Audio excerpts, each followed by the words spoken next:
Shalom, selamat malam jemaatku yang terkasih di dalam nama Tuhan Yesus Kristus. Senang rasanya kita boleh kembali bertemu di acara Mesbah Keluarga kita pada malam hari ini. Jemaat Tuhan, mari kita siapkan hati kita. Kita akan mendengarkan satu bagian firman Tuhan yang akan memberkati kita pada malam hari ini. Mari sebelum itu kita siapkan hati kita akan tundukkan kepala, kita akan berdoa.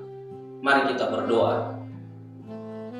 Bapa yang baik, Bapa yang kami puji hanya dalam nama Tuhan Yesus Kristus, kami mengucap syukur waktu yang Kau berikan kepada kami. Bersama dengan keluarga kami di tempat kami masing-masing, kami akan merefleksikan satu bagian firman Tuhan di dalam hidup kami. Dan hamba yang akan menyampaikan firman Tuhan ini, Engkau urapi sehingga apa yang hamba sampaikan bisa memberkati setiap jemaat yang mendengarnya. Terima kasih ya Tuhan, kami sambut waktu ini dengan penuh ucapan syukur. Hanya di dalam nama Tuhan Yesus Kristus kami berdoa. Amin. Jemaat Tuhan, pembacaan firman Tuhan kita pada malam hari ini terambil dari kitab Filipi 3 ayat yang ke-7. Filipi 3 ayat yang ke-7. Saya akan membacanya bagi kita semua. Filipi 3 dengan judul perikop kebenaran yang sejati. Ayat yang ke-7, tetapi apa yang dahulu merupakan keuntungan bagiku, sekarang kuanggap rugi karena Kristus. Sekali lagi saya akan bacakan. Tetapi apa yang dahulu merupakan keuntungan bagiku, sekarang kuanggap rugi karena Kristus.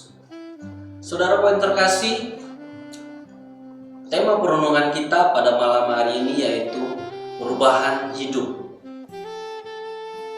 Tujuan Rasul Paulus menulis surat Filipi ialah untuk berterima kasih kepada mereka setiap jemaat-jemaat yang ada di Filipi. Dan juga saudaraku, tema daripada surat Filipi ini ialah sukacita dalam hal hidup bagi Kristus. Inilah yang ditulis oleh Rasul Paulus. Sukacita di dalam Kristus akan menghasilkan perubahan perilaku dan merupakan buah dari pertobatan sejati. Namun, tidak semua perubahan perilaku merupakan buah dari sebuah pertobatan. Saya dan kita semua sebagai orang Kristen tahu bahwa kekristenan bukan berbicara tentang sederetan regulasi atau sederetan aturan-aturan, atau juga bukan sekedar gaya hidup yang baru tentang kekristenan. Akan tetapi harus kita pahami bahwa pertobatan sejati ini mencakup perubahan dan tujuan dan nilai hidup yang berpusat kepada Yesus Kristus. Saudara yang terkasih, dengan kata lain bahwa orientasi pertobatan kita sepatutnya mendahului gaya hidup kita. Jemaatku, jika ini kita lalaikan, maka kita sebagai orang Kristen akan terjebak pada sebuah aturan atau akan terjebak pada moralitas kehidupan kemanusiaan kita yang hanya mementingkan perubahan gaya hidup.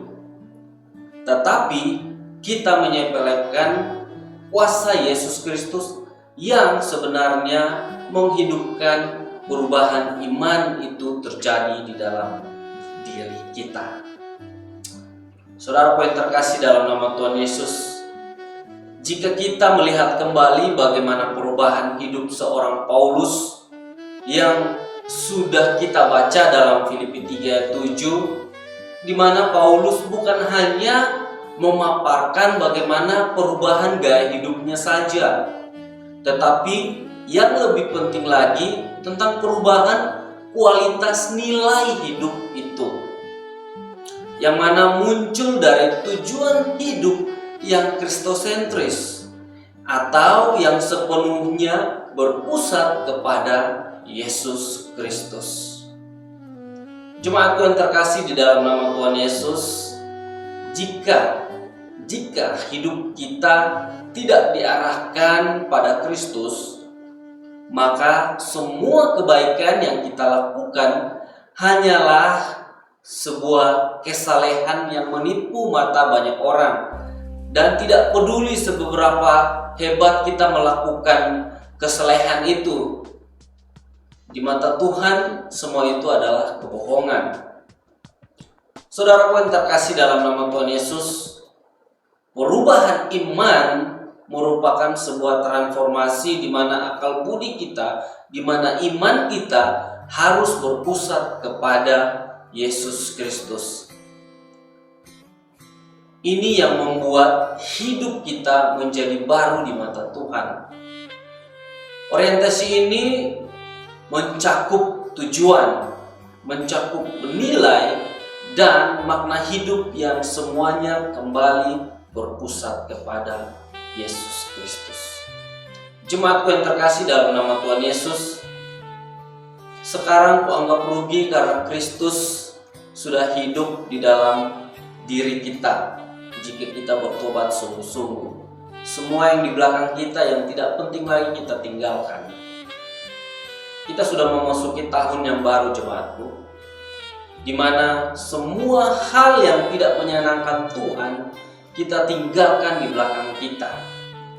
Di tahun yang baru ini, perubahan besar terjadi di dalam hidup kita. Perubahan besar itu terjadi karena kita hidup di dalam Yesus Kristus. Saudaraku yang terkasih di dalam nama Tuhan Yesus, mari kita bersama-sama dengan keluarga kita merenungkan sebagian firman Tuhan ini. Biarlah firman Tuhan ini menjadi pedoman kita untuk kita melakukan segala sesuatu di dalam hidup kita. Amin untuk kebenaran firman Tuhan. Mari kita berdoa. Ya Tuhan, kami mengucap syukur firman yang singkat ini kami boleh belajar bersama-sama dengan keluarga kami. Dan biarlah lewat kebenaran firman ini terjadi perubahan hidup yang luar biasa atas kami. Terima kasih Bapa. Ini ucapan syukur kami.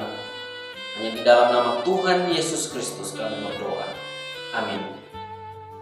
Jemaat yang terkasih, mari sebagai kepala keluarga bersama-sama kita duduk dengan keluarga kita merenungkan firman Tuhan ini dan kita berdoa bersama-sama. Sampai di sini jemaatku yang terkasih untuk acara mesbah keluarga kita. Sampai bertemu di mesbah keluarga selanjutnya. Tuhan Yesus memberkati.